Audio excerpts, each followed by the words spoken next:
कई सौ साल पहले भारत के धार नगर में एक महान राजा राज करते थे, राजा भोज।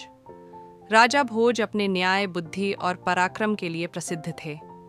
कहा जाता है कि उनके दरबार में विद्वान, कवि और सैनिक सब एक से बढ़कर एक थे।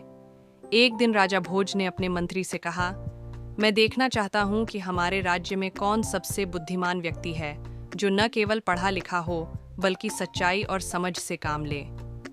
मंत्री ने दरबार में यह ऐलान करवा दिया कि जो व्यक्ति सबसे चतुर उत्तर देगा, उसे सोने की थाली इनाम में मिलेगी। किसान का आगमन अगले दिन कई पंडित, व्यापारी और दरबारी अपने अपने उत्तर देने आए। सभी ने बड़ी बड़ी बातें की, लेकिन राजा भोज को किसी का उत्तर पसंद नहीं आया। तभी एक साधारण किसान फटी धोती और पगड़ी में दरबार में आया। उसके पैरों में धूल थी, पर आंखों में आत्मविश्वास। राजा ने मुस्कुराकर पूछा, किसान, तुम भी बुद्धिमान हो क्या? किसान बोला, महाराज, बुद्धि तो ईश्वर की देन है, मैं केवल अपनी समझ से काम लेता हूँ। राजा बोले, अच्छा बताओ, अगर मैं तुम्हें 3 सवाल पूछूं तो क्या जवाब दोगे? किसान ने सिर झुकाकर कहा, पूछिए महाराज।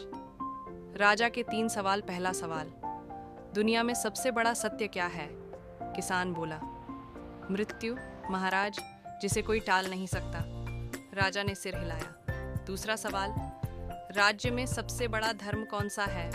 किसान ने कहा, न्याय। अगर राजा न्याय करता है तो प्रजा खुद ही धर्म का पालन करती है। राजा भोज मुस्कुराए। तीसरा सवाल, सबसे बड़ा राजा कौन है? किसान ने मुस्कुराकर कहा, समय महाराज, क्योंकि समय से बड़ा कोई नहीं।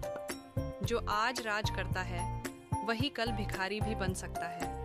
राजा भोज कुछ क्षण मौन रहे, फिर उठकर बोले, आज मैंने सच्ची बुद्धि देखी है, न किताबों में, न सोने में, बल्कि मेहनत करने वाले एक किसान के दिल में। उन्होंने किसान को सोने की थाली के साथ सम्मानित किया और आदेश दिया कि उसके गांव में नहर बनाई जाए, ताकि उसकी खेती सदा हरी भरी रहे। सीख, बुद्धि और सच्चाई किसी पद या वेश से नहीं, बल्कि अनुभव और ईमानदारी से आती है।